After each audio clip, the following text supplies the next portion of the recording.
नमस्कार पेंशन धारकों, आप सभी का स्वागत है। दोस्तों, पेंशन धारकों के लिए इस समय की एक बहुत ही बड़ी खबर निकलकर सामने आ चुकी है। जी हां दोस्तों, एम्प्लॉय प्रोविडेंट फंड ऑर्गेनाइजेशन यानी कि कर्मचारी भविष्य निधि संगठन ने एक बड़ा अपडेट जारी किया है, जिसके तहत आप सभी पेंशन धारकों के लिए बड़ी खुशखबरी है। अगर दोस्तों आप सभी की 25,000 रुपए की सैलरी है तो दोस्तों रिटायरमेंट के बाद आप सभी को, उसके बाद मृत्यु के बाद आपकी पत्नी को कितनी ईपीएस पेंशन मिलेगी, इसके बारे में दोस्तों ईपीएफओ ने अपना रुख साफ कर दिया है। जी हां दोस्तों, ईपीएफओ से जुड़े कर्मचारी और उनके परिवारों के लिए कई सुविधा यहां पर ईपीएस 95 पेंशन के तहत मिलती है, जिनके बारे में बहुत सारे कम लोग इसके बारे में जानते हैं। ऐसी ही दोस्तों एक सुविधा पेंशन से जुड़ी है।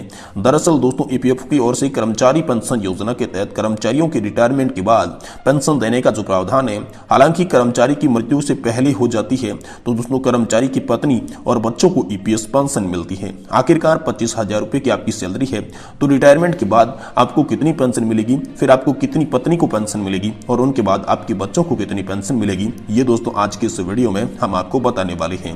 देखिए, आपका पेंशन योग्य वेतन अगर 25,000 रुपए है तो दोस्तों कर्मचारी को ईपीएस पेंशन की राशि कर्मचारी के सेवा काल की अवधि पर निर्भर करेगी। यदि कर्मचारी 30 वर्ष तक सेवा करता है तो उनकी मासिक पेंशन कर्मचारी पेंशन योजना के तहत जो फॉर्मूले के आधार पर बनेगी, जिसमें दोस्तों उनका योगदान साथ ही कर्मचारी द्वारा जमा किया गया योगदान कुल होगा, उसमें आपने कितनी सेवा दी, सेवा अवधि में भाग आपका 70 का लगाया जाएगा, जिसके तहत दोस्तों 25,000 रुपए की अगर आपकी सैलरी लिमिट है तो उसे 30 से गुणा किया जाएगा और साथ ही दोस्तों 70 का भाग लगा दिया जाएगा, जिसमें दोस्तों आप सभी की जो पेंशन है वो दोस्तों 7,500 रुपए की पेंशन निकल कर आ जाएगी।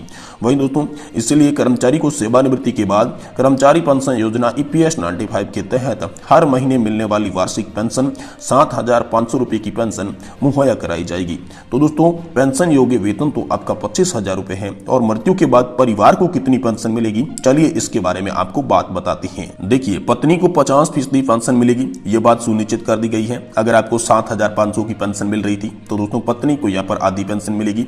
यदि कोई बच्चा 25 वर्ष से कम आयु का है तो प्रत्येक बच्चे को यहाँ पर 25% पेंशन मिलेगी, यानी कि आपके बच्चे को यहाँ पर 25% पेंशन मिलेगी, यानी कि पत्नी की भी आधी। और पत्नी और दोनों बच्चे जीवित हैं तो दोस्तों पत्नी को मिलेगी यहाँ पर 50% पेंशन, लेकिन प्रत्येक बच्चे, चाहे आपके एक बच्चा है या फिर दो बच्चा है, उन्हें 12.5% पेंशन मिलेगी। यानी कि आपको 7,500 मिल रही थी तो उनके 12.5% पेंशन आप सभी के बच्चों को दी जाएगी और 50% पेंशन आपकी पत्नी को दी जाएगी।